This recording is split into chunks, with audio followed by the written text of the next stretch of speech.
Each workday, over 200,000 vehicle trips are made into and out of downtown Buffalo. Office workers, laborers, shoppers, and businessmen depend on this area's excellent highway system and their gas-driven cars, buses, and trucks to get into the heart of Erie County. As you stand at any roadside and watch the cars each day, it is still blatantly obvious that most carry only one person, the driver. Researchers say the average for all cars coming in is 1.3 passengers per car. But what would happen if, suddenly, the fuel crisis became real again? Federal agencies are planning for such an emergency. Tonight, Here and Now asks, what are local planners doing to assure steady access to jobs in the event of a gasoline supply crisis? Good evening, I'm Nolan Johannes. Tonight's report could have pointed to the skyrocketing cost of gasoline as a problem in itself. We could have factored in the help that Gasohol might provide in extending our fuel supply and assisting somewhat in keeping the per-gallon price lower. We could graphically point to the savings an average commuter can now make by taking a bus or by carpooling.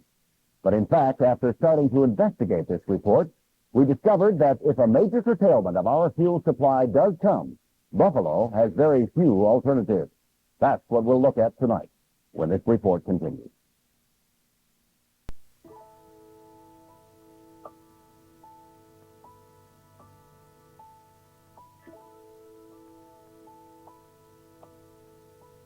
Each weekday morning, the peace and quiet of an almost deserted downtown Buffalo changes drastically as 60,000 workers descend into the many buildings that make up this city's business district.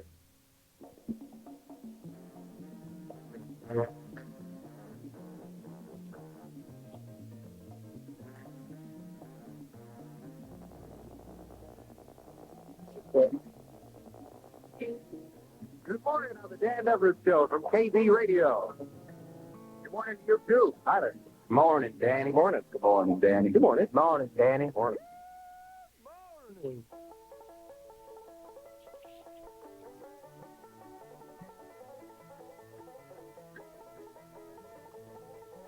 It's the Dan Everett Good Time, Good Morning Wake-Up Show. Oh, how can you be so happy? I'm so depressed. I saw it happen. Actually, saw it happen. I was a witness. Oh, no. Morning, y'all. What's the matter, down? You know how you wonder when do they change the price at the gas station? It seems to go up every day, but you never see the guy change the price.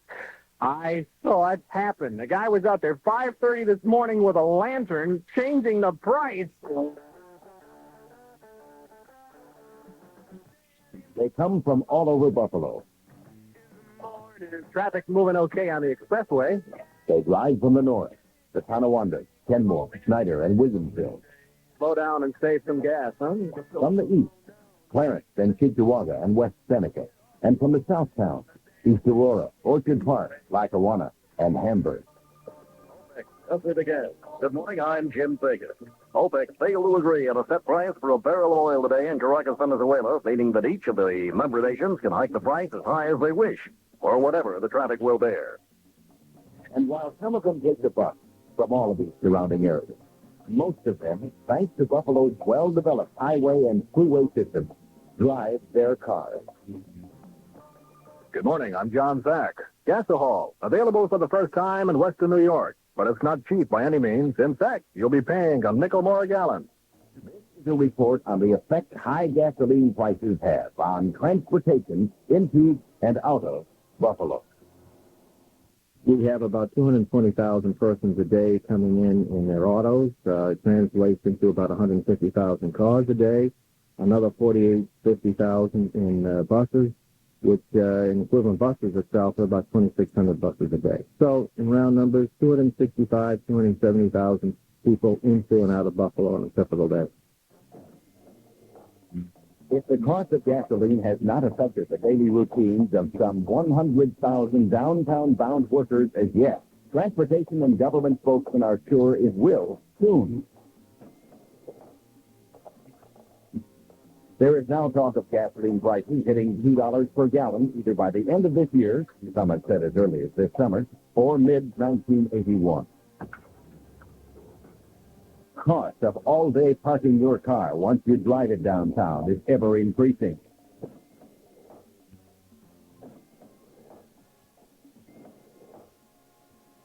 Space for parking lots is being consumed by new buildings, especially on Buffalo's waterfront area.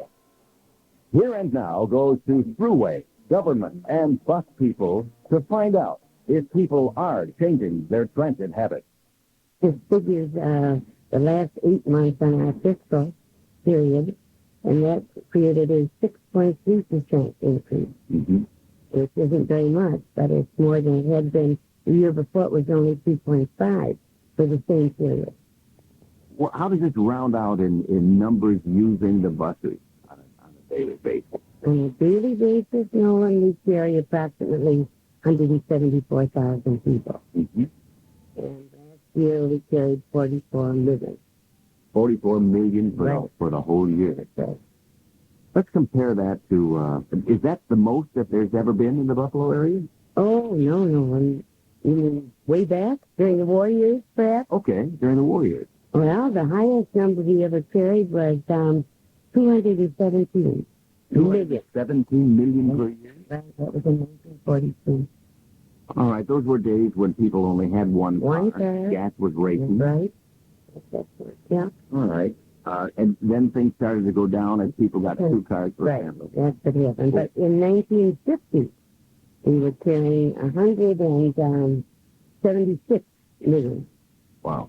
So now we're down to 44 million. All right, you say we're down to 44 million. Have we been on a decrease right along now, or when did we start increasing? No, we had a slight increase probably for the last 10 years. We noticed the trend line going upward. A small percentage, but it was going. So then, really, this 6-point-something% increase over the last 6 months, over the last 8 months, is really a dramatic increase. Yes, it is. Despite bus ridership increases, Thruway Authority spokesmen tell Here and Now there has not been a decrease in the number of cars passing through the Niagara Section toll booths in and out of Buffalo, at Ogden Street, or at Black Rock's Breckenridge toll barrier. The monthly averages are roughly the same for 1978 and 1979. 850,000 passenger cars per month at each of the toll booths, or about 35,000 each weekday. If some people are using the bus, then perhaps more people are driving into an expanding downtown business area that has seen less and less parking facilities. Can you extend this at all? Do you foresee that there's going to be another dramatic increase as the gas? They say we're going to pay $2 a gallon for gas this summer. Well, I think we will be facing another increase in that. There's no question about it. Our problem is that soon we're going to be running out of equipment and manpower. And I don't know what the answer will be to that. How many buses are there on the street during rush hour now? Approximately 380. 390. And this is for the entire Buffalo metropolitan area. Right. Now, as far as purchasing buses are concerned, I see new ones on the streets. We had a recent delivery of buses. We had 65 new who come in. Went to service last January, just a year ago. Now, what about new ones coming in the near future? Well, we are going to award contracts probably the end of this month. For 13. But why only 13? We could look ahead to say that there's going to be an increase, and you say that you don't have the facilities to maybe meet the demand. Why only 13? Well, that's all the money that was available to us at the present time. How are they funded, Irene? Through UMSA. It's the federal government. Through the federal government. Right. There are no resources locally to buy a bus. You have to depend on government subsidies. That's right, entirely. What about how you determine routes? I mean, some people might say, well, I think we need more service. Do you have constant demand for service in some outlying areas? We do have constant demand for service, but right now, as a public, serving the public, as a mass transit operation, we have to take care of the established routes. Those more people are riding on those regular routes, and we have to add the service there before we can consider adding a new route anything. Meanwhile, suburban riders pay more for their longer ride into downtown. Here and Now's cameraman Rick Swenson joined some early morning commuters recently who daily ride the bus starting at Main and Transit on the Clarence-Amherst line. Some take advantage of shopping mall parking spaces, and then pay the 85-cent Zone 5 fare for the 15-mile downtown trip. Generally, would you think that that bus riders agree that the rates are fair? However, they're paying 50 cents in the city of Buffalo. Right. From the surveys we made, they do figure that's a fair price. It's pretty normal throughout the country, that rate. And I think the people of Buffalo realize that it's necessary. So the subsidies that might come from the state would then assist in keeping that fare at 50 cents. At 50, right. Because our costs go up continually, not only for fuel, but for everything we buy, our contractual obligations, and many other things. Naturally, we're looking to the rapid transit line and buses feeding into that rapid, the light rail rapid transit line. But until that gets built, what do you see as far as extending service? Do you see we will have a pressure for more service and more people will I think we'll have a pressure only, but we can do just so much. Mm-hmm. And soon we're going to find ourselves without enough equipment and manpower to put on any more lines. With a limited bus supply and an inability to react to sudden increase in demand for bus service, who's planning ahead for the Niagara Frontier? That's the job of the Niagara Frontier Transit Committee and its director, Ed Small. Ed, we've discovered that Metrobus doesn't have the rolling stock to actually react in case there was a gross abandonment of the automobile as the major means of getting into downtown Buffalo. That's correct. We are developing right now the first phase of our energy plan, which is called a emergency contingency plan. And that is under the premise that there is a 25% shortfall in gasoline supply, and what kind of things might be possible in a 72-hour period. One of our premises under this contingency emergency condition is what capacity and rearranging capacity can the bus system, within its existing fleet, handle to absorb a certain share of people that may have to get out of their cars. Okay, are you still just asking that question, or have you made some conclusions on it? We haven't made them yet. I would say in the next month or so, those conclusions and study findings would be presented to the full committee, which, of course, as I said at the beginning, includes the authority, includes the state DOT, and all the other decision makers that have to make hard decisions relative to transportation. So this means by the beginning of March, end of February, you'd be ready with that report? We would hope so. In draft form, it would be to the committee, and then, of course, the committee has to make its own decisions and ask questions back and forth. So, maybe a month or two before it's in place. All right. Let me ask you two I would assume, possibilities. Number one is better use of existing fleet as far as the buses are concerned. Is there room for improvement there? Not much. I think I said at the beginning that a reserve is somewhere in the order of 10 to 20%. So I think right now they're operating about 20% reserve. Now, maybe a few more of those can be gotten into the moving peak period. This is another thing to keep in mind. Transit ridership, of course, peaks very much. And you don't have a uniform load all day long. So probably maybe in the order of 40 to 50% of all the transit occurs in maybe 3 or 4 or 5 hours of the total day. So you have to have a fleet to accommodate those peak periods. Now, maybe some of the off-peak times, a few of those extra buses are sitting in the yard, but then you have to make sure that you've got people to ride them to make effective use of them. So one of the variations in the energy planning that might occur is trying to encourage employers to consider something called flex time. And that simply is changing their working hours just a smidgen to maybe blunt out some of those peak periods in the transit system, so then you're getting a little more out of the seating capacity of the buses that may be heading back to the yard because that big crunch is over. But have you surveyed area employers to find out if they would be willing to consider this or do this? Not yet. If Metrobus cannot react to an increased demand in ridership, who can? Well, I think the public reaction is going to have to be in what we identified already, a carpool.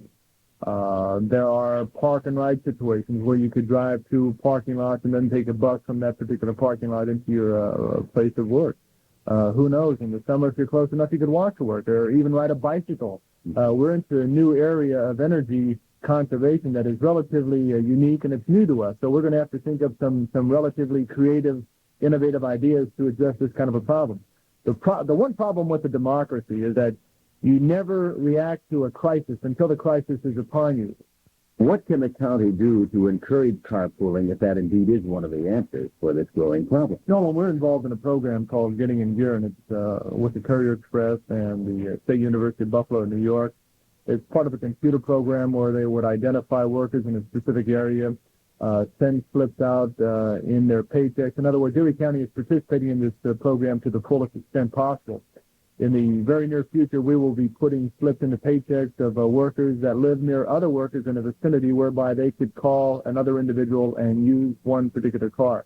That would be the extent of the carpooling, but we would hope that that kind of effort within Erie County could alleviate a lot of fuel consumption. We're talking about 9,000 employees in Erie County government. Over the past 2 weeks, there's been some confusion about a potential fuel crisis and future gasoline supplies here. County Executive Rutkowski has kept actively involved in that issue as it affects western New York. The allocation of gasoline for any particular area is determined by the federal government. We have taken a very, very strong position in Erie County government to protect whatever allocation we have. We've done more, I think, than any other county in the entire United States. For instance, last week I sent testimony down to a Department of Energy hearing regarding the Ashland situation. Ashland lost a certain percentage of their production of crude oil because of the Iranian situation. The federal government ordered 9 major oil companies to sell Ashland crude oil to compensate for that loss. But the oil companies wanted to tack on $1.50 more per barrel. I don't think that we should have to pay a higher cost because, one, we already pay the highest cost of gasoline in the entire country, and secondly, the Iranian situation, in my estimation, is a national security situation, and I don't think that we here in western New York, and particularly Buffalo, should have to bear the brunt of that one situation, that it should be spread over the entire country. So I was against tacking on the additional $1.50 per barrel, and I was also against the cloak of confidentiality that the oil companies use to present testimony to the Department of Energy, which then makes decisions based on that information. And if we back here in Erie County are going to be affected, perhaps adversely, by those decisions, I think that we should have to know what the information is that is going into those hearings. It should be made public, and it should be made available to those of us in government and those people in the private sector. We do that in county government. I think people in the private sector should come under that same scrutiny. But there's been no indication that you will find out what that testimony was? The judge has not ruled on the information that has been submitted to that hearing. I'm anxiously awaiting to see what he has to say. What about the Texaco pullout? Has there been some problems there? We just want to make sure that if Texaco pulls out of this area, that they don't take their allocation with them. We feel as though that is our allocation, that if Texaco pulls out and somebody comes in to replace them, that they should use their own allocation, Texaco's national allocation, to keep the gasoline that we already have here. Otherwise, Texaco would be able to move out and take its allocation with them, thereby reducing our allocation from the supply, and that is not the intent of the federal government. So we just want to make sure that if Texaco moves out, there's a supplier to replace them, and we still have our fair share of gasoline. But federal allocations notwithstanding, and despite high fuel costs in this area, drivers now have no trouble getting gas. The problem, however, lies in the immediate future.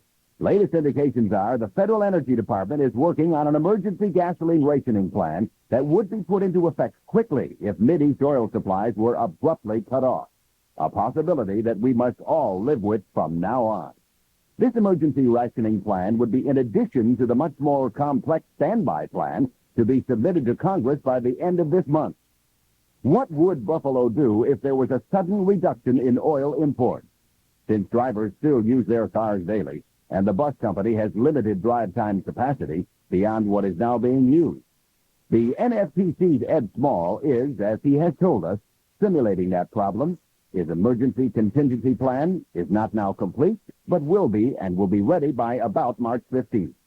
It is clear, however, that employers and industries would have to cooperate in changing work hours to accommodate available buses, or institute elaborate ride-sharing carpooling plans.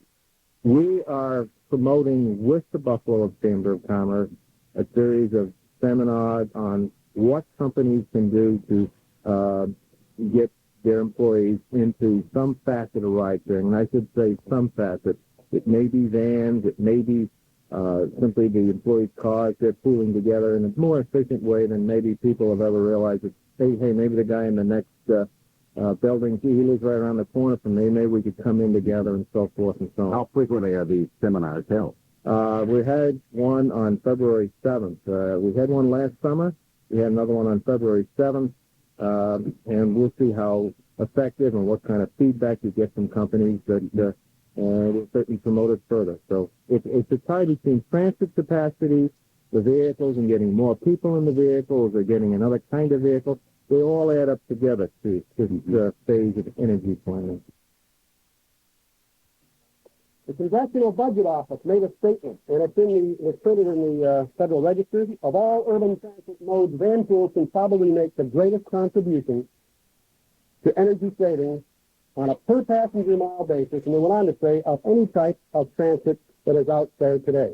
There does seem to be active interest by large industries in the Buffalo area to plan for carpooling programs. These people who gathered Thursday at the Buffalo Chamber of Commerce offices represented 28,500 job holders at area plants and large office complexes. They heard from state and local planning officials and a Chrysler spokesman about existing van pooling programs in effect in other large metropolitan areas. On the freeway, once again, every van pool we put on the road, we take 7 off. So if you get 100 coming into your plant in the morning, you're taking 700 cars off that freeway in the morning. But how soon such programs can get underway depends, as this week's meeting concluded, on the heavy support and dedication of each company and its top management people. Meanwhile, Buffalo is well ahead in one phase of transit alternatives, the rapid transit line. I asked County Executive Rutkowski if the cost of the current construction and future operations is worth it.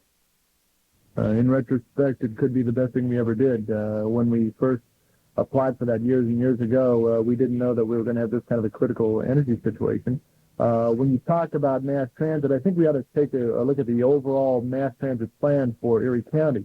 There's going to be a spur that goes from downtown Buffalo out into the Amherst campus of UB, the 6-mile spur. Construction is already underway.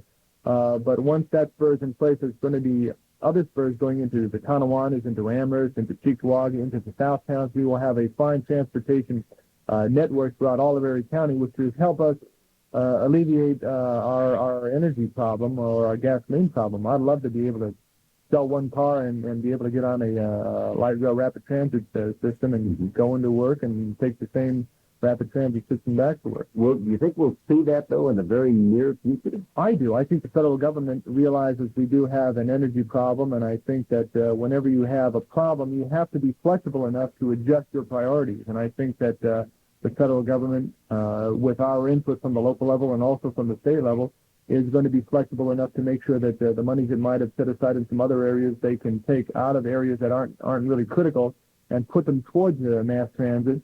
And since we would already have one spur in place, I think we would be a leg up on some other areas of the country that don't even have a mass transit system in place. And are then those existing rail beds a distinct advantage? Oh, absolutely.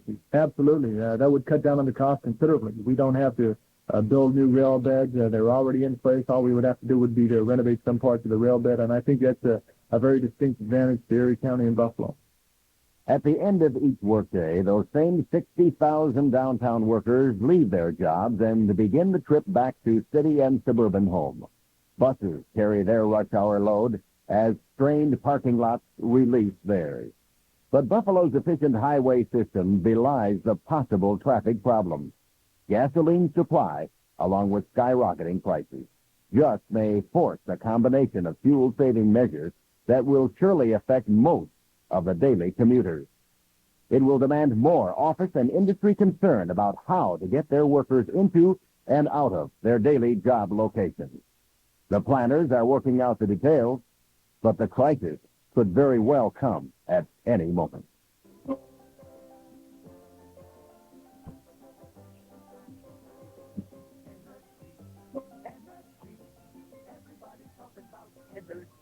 It's a problem, man. They should teach in school. If the world don't solve this, it's the real damn cure. We use too much oil, Because it's the one that they call it.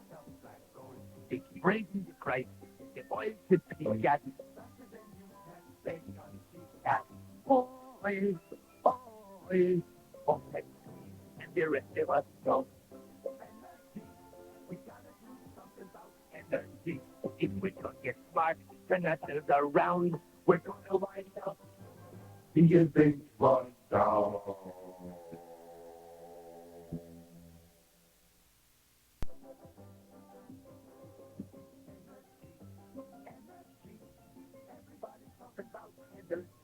It's about the mud. They should put in school. If the word don't solve it, the real damn sure we use much oil. Petrol, it's the one that they call it. They keep raising the price, but the oil should be gas. Oil, oil, OPEC, and the rest of us don't. We gotta do something about energy. If we don't get smart, turn ourselves around, we're gonna wind up being big one now.